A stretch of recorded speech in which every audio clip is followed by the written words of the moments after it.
Hello and welcome to A New Nation, the US election special. We are recording on Monday, the 2nd of November. I'm delighted to be joined by my hostess with the mostess, the wonderful Nick Ward. Yay! Hostess with the mostess. I try. Thank you, Nathan.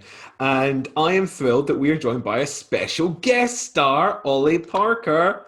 Say hi, Olly. Hi, Ollie. Yeah. Olly is a bit of a US aficionado. He volunteered for the Obama campaign back in 2012. How old were you in 2012, Olly? No comment. No comment. No comment. It was a while ago. It was 30-ish. 30-ish. And now Olly, not now, but Olly is a public affairs manager for a big charity, very reputable charity. Well, they would say that. But that brings us on to an important thing, which is that these voices and opinions are our own and not any of our employers whatsoever. So please remember that. None of our employers have any official stance on the US election, to my knowledge. Like, this is the kind of thing. Maybe there's a policy somewhere. And a previous employer that I had, I was very both surprised and pleased to discover once on the server a mug policy, a policy about the distribution of mugs. The office politics around mugs is ridiculous. Yeah, well, it wasn't actually about that. It was about like giving mugs as like prizes for things. It was like these mugs should be like really highly regarded, so we only give them out on special occasions. Please don't steal the mugs. Are you sure you didn't work for the same charity that I work?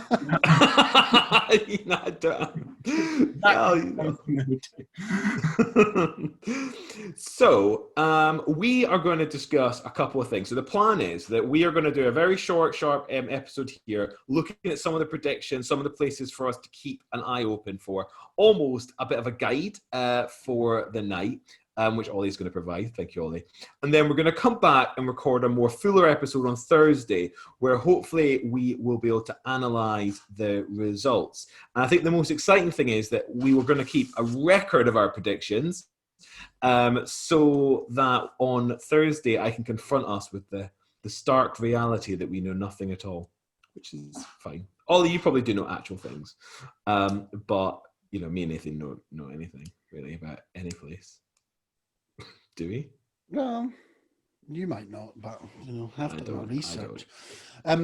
So shall we get cracking with some questions to Olly, I think, because we're going to make this a super short, snappy episode. And Olly, I was really interested from your understanding, what's happening right now in both the Biden and Trump camp today as we head into polls tomorrow?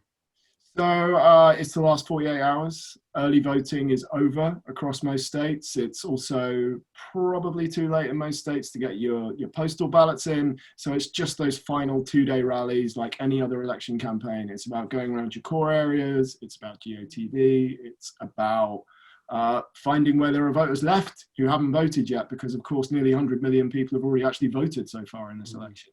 So and that's one of the things that's quite different, isn't it, Olly? Like, one of the things that seems weird, I think, sometimes to British eyes, is to watching all these people constantly putting their ballot papers into ballot boxes weeks before the election. So how much is decided tomorrow and into the evening, and how much do you think has already been decided? So I think it's a really interesting question. It's actually one that a lot of election watchers have grappled with this year. And, in sort of US politics nerd Twitter, it's been the hot topic of debate, is how much this early vote, this 100 million block that have already voted, what does it actually mean for the final results? And the truth is actually, well, the broad consensus is that nationally it doesn't tell us much. At the end of the day, a vote cast on election day is worth 1, a vote cast early is worth 1. That said, what the polls are telling us is that Democrats plan to vote early and Republicans plan to vote on election day.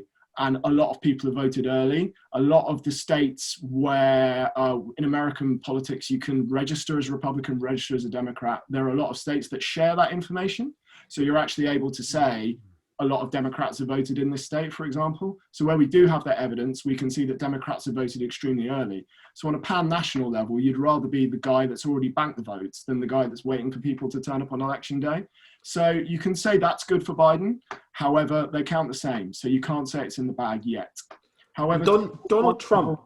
Sorry, after you, please finish what you're saying. I was going to say, Donald Trump did some chat earlier in the election, basically trying to sort of cast aspersions on the security and the safety of these sort of like pre-election votes. Now, does that mean that there may be a cohort of people who were going to vote early, but decided in order to make sure that their vote really counted, would hold their vote back? And would that significantly affect the Republicans more or the Democrats more?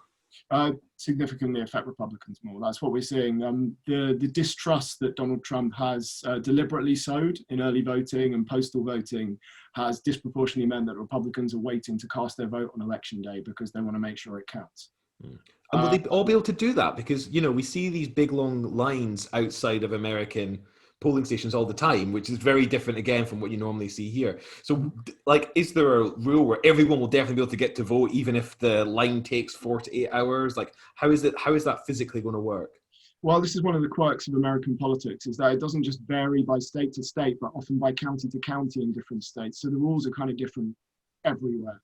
But again, just kind of stepping back and looking at it on a broad perspective, tomorrow there's bad weather in Florida. Or North Carolina, a storm comes out of nowhere, it starts raining. There are 6-hour lines at the polls, and maybe you're not as enthused about voting for Trump as you were 4 years ago, so you just skip it. People have car trouble. There was this insane thing yesterday where Trump voters were blocking the road in support of Trump. Why? I honestly cannot tell you what protest or outcome that achieves, but yeah, we're seeing quite crazy things like this. So yeah, I can only say we don't know. They could all turn out, they could all vote, they could all get to vote because they're all highly infused, which the polls, let's face it, say they are. Republicans are really, really excited about voting in this election. But yeah, things can happen. It's definitely a risk to wait until the last minute. And is it right, Olly, that the figures that I'd seen anyway were showing a significant increase in young people voting early as well? And surely that's got to help the Democrats in this. Yeah, 100%. I mean, all the polls say that Biden is winning hugely amongst new people, new voters. But again, those stats only come in certain states. So one real kind of key stat that doesn't get enough attention, probably from online politicos like myself, is North Carolina, where actually we've seen over 500,000 voters are actually new to the rolls there. So either they've moved in from elsewhere because it's a very quickly growing state, or they turned 18 since the last election and they're growing. And yeah, that again is only good news for the Democrats. But what the polls are telling us is that young voter enthusiasm is actually being matched by Trump's core voter enthusiasm. The difference being, as I said, is that Trump's vote hasn't actually turned up and voted yet. So now, there was a poll that came out, I think it was today or yesterday, which was an outlier poll, which had Trump winning. The Sunday Express poll. Was it the Sunday Express poll that had Trump in the lead? How much stock would you put by that poll? Because obviously that's different from what we've been hearing. And how does that compare with what was happening in 2016 with Hillary and Donald, where first name terms, where Hillary was in the lead all the way up to the election? Well, just to start with your last point, Hillary did actually win the popular vote at the last election. So she won it by 2 points. That was actually within the margin of error for a lot of reputable pollsters. They may have put her up by, 3 or 4, but that's still within the margin of error. So just to start with that. And this cycle as well, I mean, I haven't seen the particular Daily Telegraph poll. I can't say I'm much of a reader, sadly. But there have been polls all through the cycle that have put Trump ahead. However, those polls have been few and far between, and they've often been conducted by polls that have a partisan lean towards the Republican Party. And even a lot of those polls haven't been great for Biden. So they've been putting him up by, for Trump, they've been putting him up by 1 or 2 or so. Some have even put Biden ahead. So, I wouldn't place much stock in just one poll. Much like everything in America, a lot of it is a very marketized thing. A lot of pollsters that get a lot of coverage don't get the proper scrutiny that pollsters in the UK get, for example. So you can end up with a lot of very kind of crazy polls coming out of the woodwork, pollsters that haven't really done much before coming out with the last minute, coming out with something strange. That's not to say they're wrong, but it's not what we've been seeing everywhere else so far. Really interesting. I had a question and I've totally lost it. Some people online have been saying that some of these polls, because you're right, Olly, what certainly what I'd read was that Sunday Express poll had come from one of those right-leaning polling companies. Some people have been saying that that's, part of the campaign strategy in going into the election in order for them to discredit what could be a Biden victory, and give them some evidence that there might have been some tampering. Yep, 100%. Clearly, there are partisan pollsters out there who are commissioned essentially to get a certain result, have a certain bias, and that could certainly be part of the overall strategy. I mean, one thing that we've seen as part of kind of the atomization of our culture and our politics is that you can kind of create your own self-reinforcing bubble that just tells you what you want to think. And if you want an interesting thought experiment, if you've got 20 minutes and you can really steel yourself, you can dive into Trump Twitter world and you can find essentially alternative facts, alternative reality that can tell you what you want to hear. And there's enough of that out there that means you can kind of create this different discourse. I guess the idea is to what end?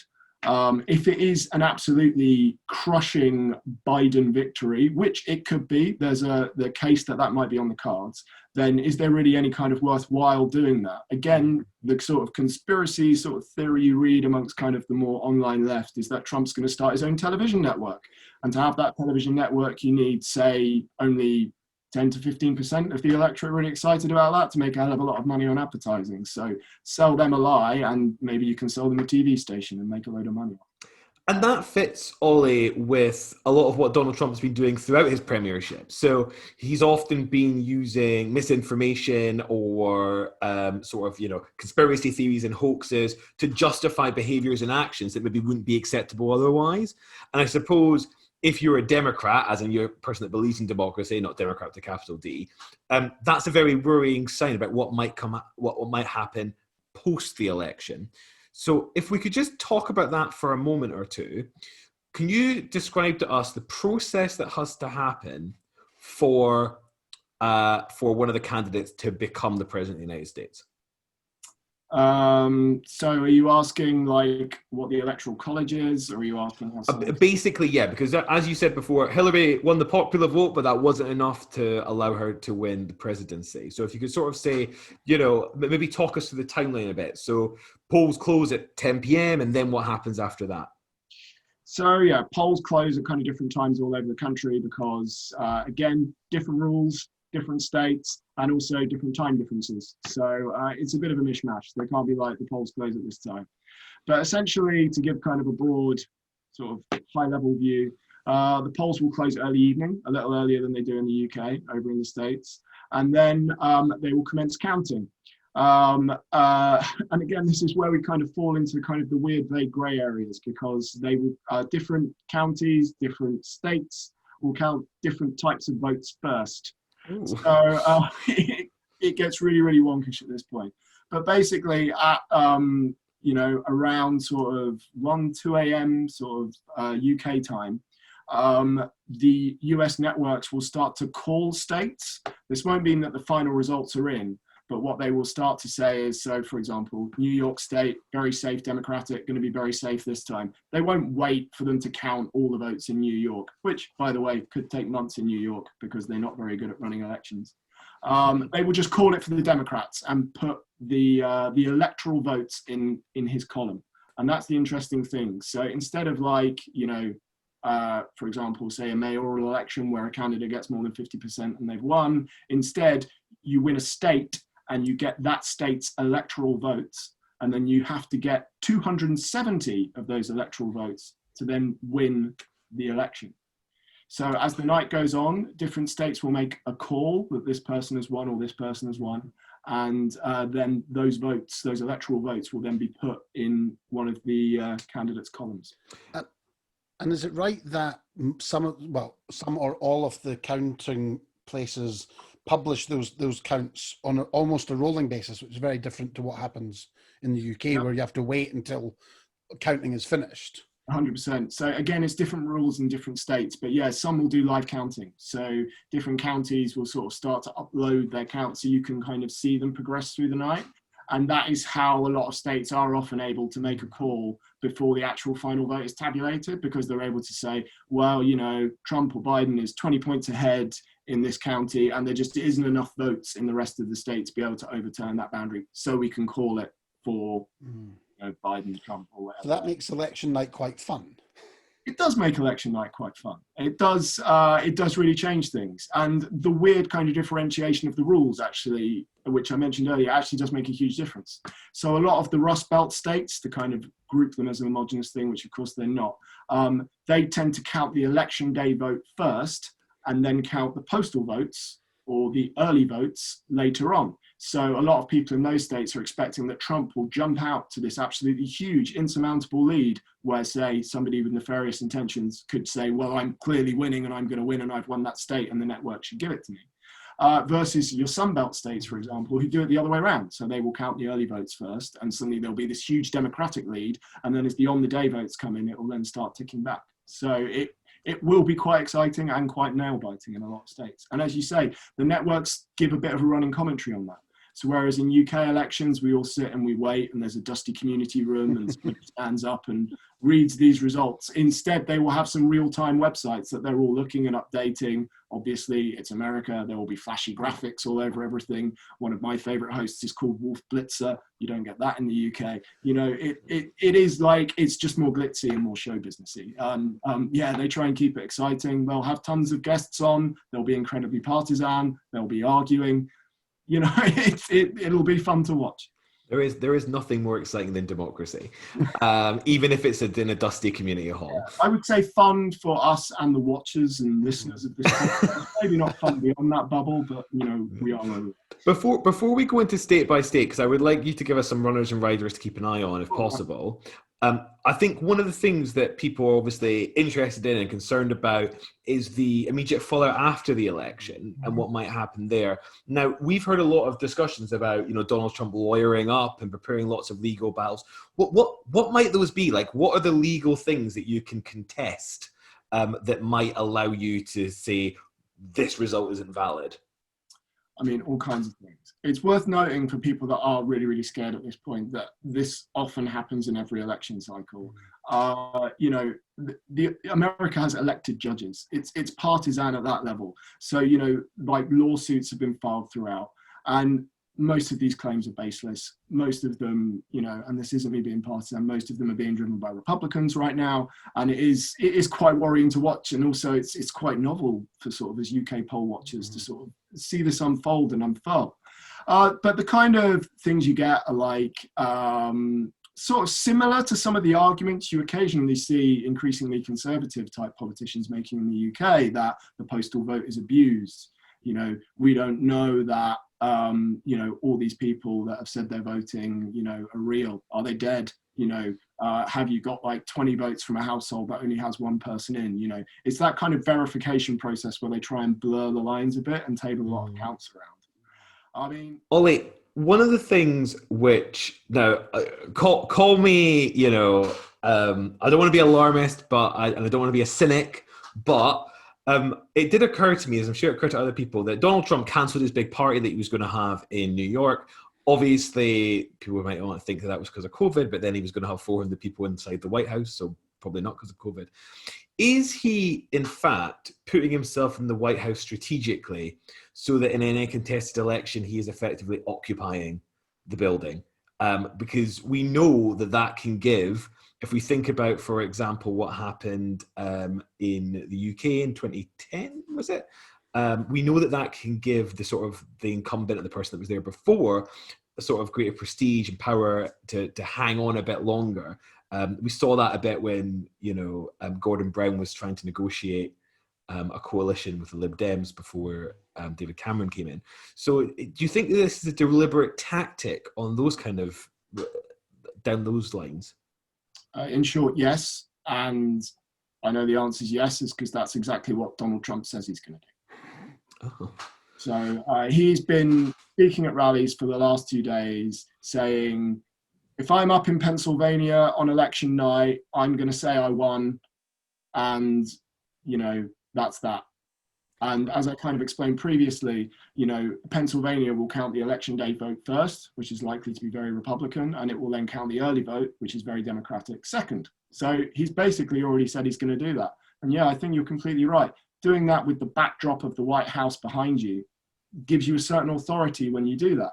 Now, as a bulwark to that, a group of broadcasters in America have basically signed up to very kind of strict sort of codes and guidelines around what they're going to let candidates do on election night in terms of speaking on television or calling states for themselves. And that group of broadcasters does include Fox, for example. You would think maybe a weak point in that. So there are some mitigations against that. So you might have Trump standing up and saying, I'm calling Pennsylvania for me. And it may then cut to a group of broadcasters who say, he absolutely has not won it. That is a falsehood. I just love the idea that you can call something for yourself. Like, the next election here, I'm just going to call it for me. I'm just going to be like, in this general election, I call it for Nick Ward.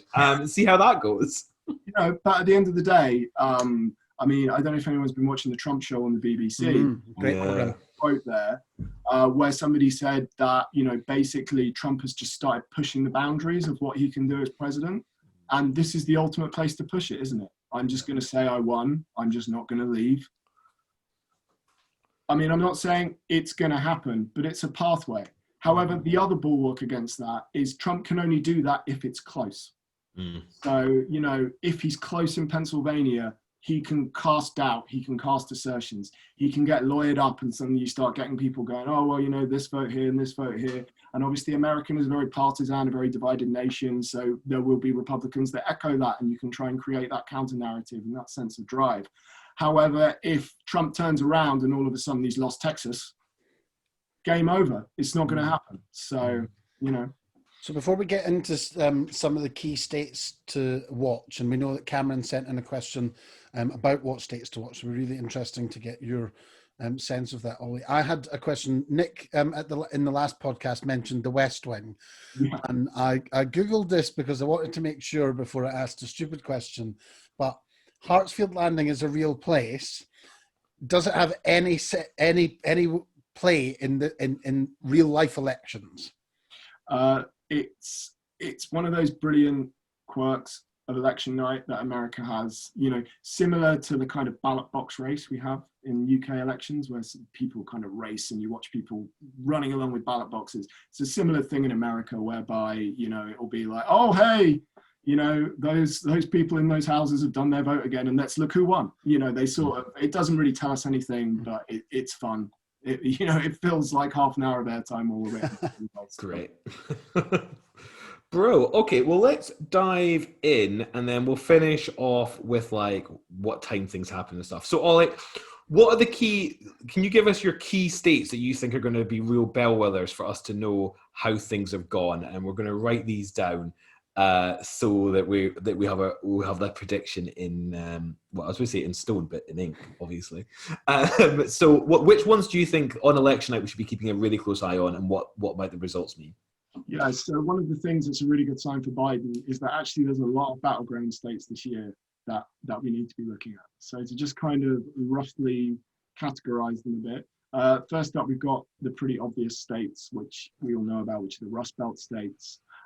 These include Wisconsin, Michigan, Ohio,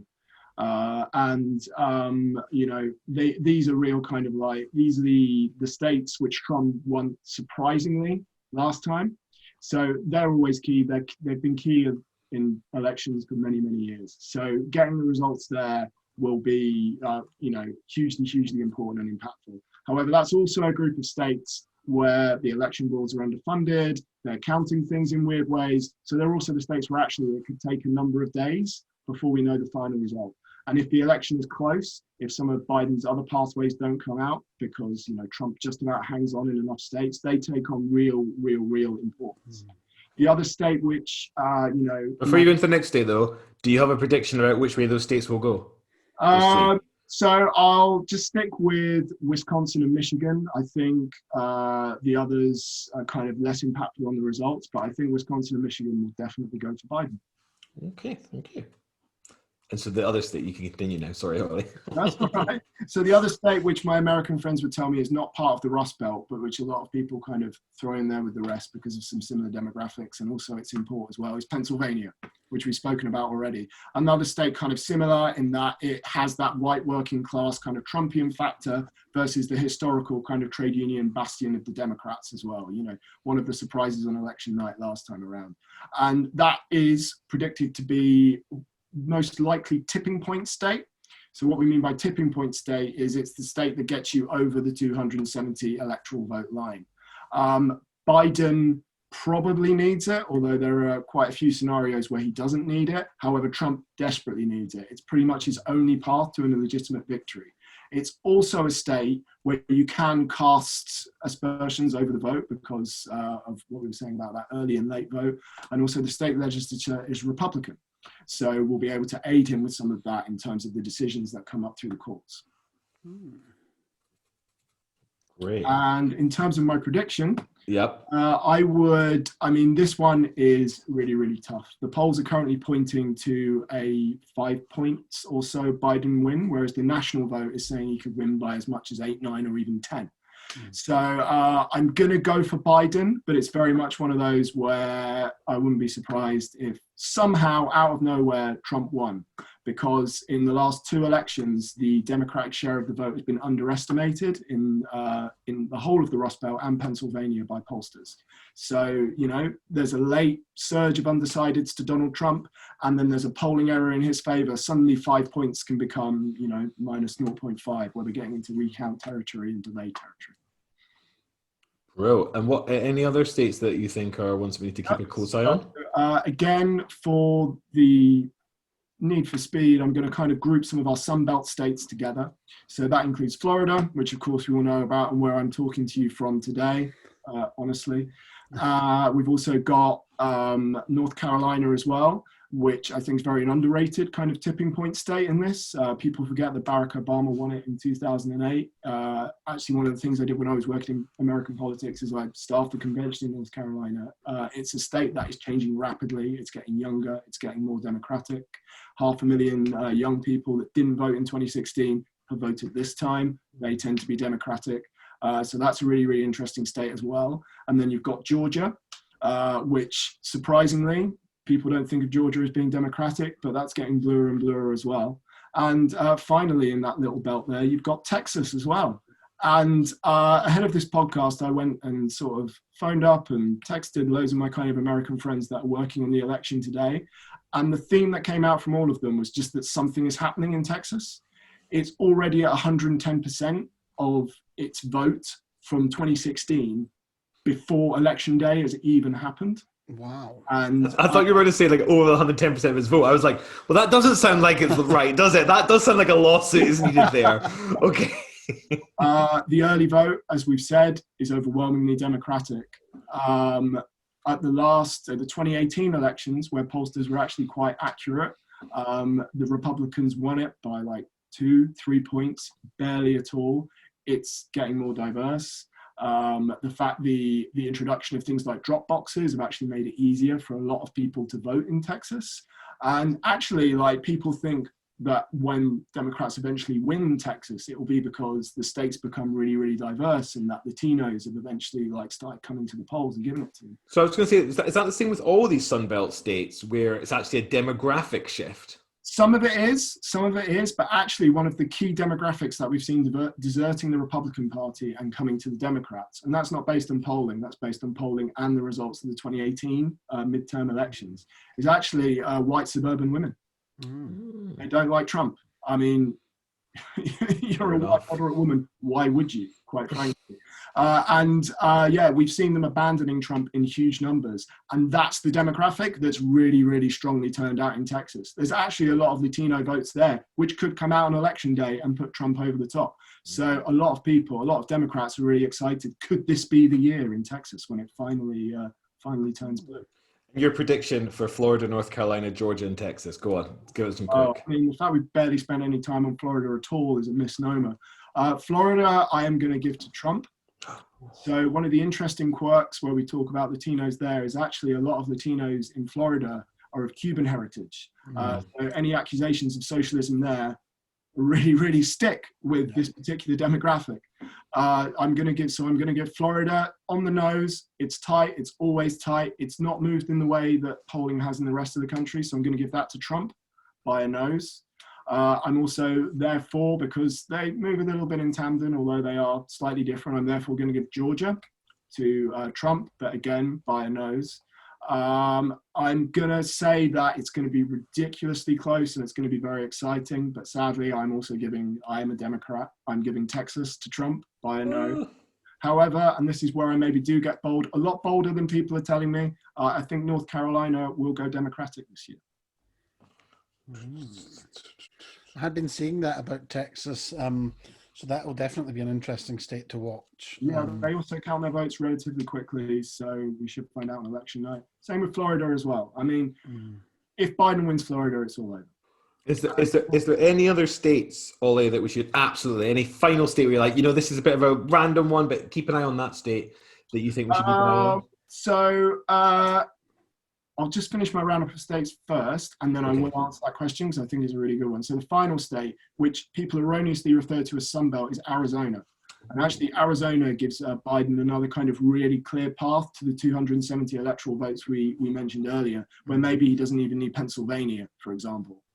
So I'm also going to call that one for Biden. I think he's been consistently ahead in that state. He's not been ahead by as much as Pennsylvania, but actually that part of the country has a history of underpolling the Democratic vote rather than overpolling. So if you look at Nevada, which if you look at the early vote there, Biden's essentially already won it. And if you look at, obviously, it's at the other side of Arizona, which is California, very, very Democratic. I think we'll see a change there as well. And I think Biden will win Arizona. Now, in terms of our kind of like state to look at that you might be really, really interested in, I'm going to go kind of hyper nerdy here and look at some of the first votes we're going to get in, which are actually in Maine. So Maine, when I was talking about how the rules are slightly different all over the country, which is why it's quite hard sometimes to speak in broad kind of sweeping terms about American politics.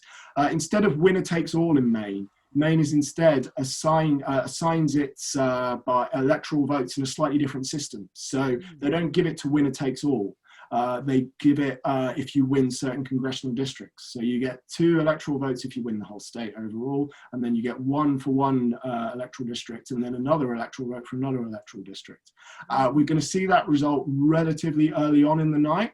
And if that weird 1 extra electoral vote that went for Trump last time goes for Biden this time, then I think that's a really good sign and a little kind of like nerdish early warning sign that, hey, this could be a really great night for the Democrats. Not a sure thing, but an early thing to watch for. Is there any state that we should be looking at that if Biden doesn't win, we should be worried? I would say early on in the night, New Hampshire. I think it's been close. It has a slightly Trumpy demographic. It's early on in the night, as I said. I think like if that's suddenly too close to call early on in the night, because as polls close, the networks will say this has gone Biden, this has gone Trump, or this is too close to call. I think if you've got a state like New Hampshire early on saying this is too close to call, I think that's incredibly worrying. I think if the Sunbelt states, like I said, North Carolina, Georgia, Texas, if they're called really, really quickly for Donald Trump, then I would start to get a little bit worried about, is he going to prevail in Florida? Is he going to prevail in, Arizona and some of these other kind of states I've been talking about? So that is brilliant. And I think we'll sort of wrap this bit up and say, like, let's see what happens on Thursday. Well, Tuesday. Predictions in the hat. Say that again. Sorry, I missed that. I was going to put your predictions in the hat. Oh, well. State by state, but overall winner. It's got to be Biden. I think the thing for me that's going to be the struggle is, that question, when will we know the results? I think this is going to be a very, unless it's such a clear-cut victory for Biden, we're probably not going to know the final result for some time. Because Trump is going to challenge absolutely everything, challenge the legitimacy of the election. But ultimately, I think, I don't know if it's a think or a hope. I hope to God of America that that Biden's the winner? I think for me, I do as well, to the God of America, which is this new God that we now must praise on the podcast. To the God of America, I also hope that he's the winner, but I think for more slightly esoteric reasons, which is that I think if it's not, it'll really shake my faith in democracy, to be honest. We want to have a system where people can vote however they want, but you like the idea that if people make mistakes and people can vote for the wrong person, and that's what happens. But I suppose a really good system is one where people learn from that mistake and then don't make it again. And I just hope that the good people of America, and I've been to America lots in my time, and I know that the people there vast majority are loving, kind, wonderful people, that they make the right choice and don't vote for a horrible, xenophobic bigot. But unbiased for you. Ollie, tell us, what time do we start doing this? And should we watch it on Sky News or BBC? CNN. Or CNN? Gotta watch Wolf Blitzer, 100%. Was that CNN? Honestly, that's CNN. So in terms of when it's all going to kick off, Eastern time is 5 hours behind the UK now. So I would actually recommend, if you want to kind of really get involved, having an early night and then waking up in the early hours of the morning. The earlier the better. 1, 2 a.m. results should start coming in. But then, similar to UK politics as well, there'll then be a big gap until it gets really, really interesting. So, and as Nathan said, we may not know the result in some crucial states for days. Coronavirus pandemic means that 100 million people have voted early. That's off the charts. You guys, I've heard your podcast, you'll know that counting postal votes takes longer because you have to get it out of several envelopes, you have to verify signatures. So, they're not prepared for this in a lot of states. It's going to take a long time. It's not going to be solved on election night unless Biden is wanting to. Well, I'm sure I'm certainly planning on staying up for most of it, so people can follow me on Twitter for some of my takes as the night goes on. Nick, are you staying up? I've got a 9 a.m. meeting. Oh, that's bad planning. That is bad. I might try and move it because the person that I'm meeting with is also quite is my colleague Rob, and he also who I believe actually, Ollie, and he is quite a fan of the politics, so maybe he will be up for slotting our meeting back a bit. Maybe you could do it at sort of 2:30 a.m. between some of the Eastern Seaboard states declaring, What a good idea. Let's have a check-in. 2 a.m. I'm pretty sure we could get sued for that, but it's a nice concept. So we will be back on Thursday, which was after the election, everyone knows, with Ollie again to look at the results and what happened in more depth, have a more full episode, and see what the results are there. We hope you've enjoyed this electoral special that's coming out, and we look forward to seeing you on Thursday, and of course, to seeing the great democratic experiment play out in America.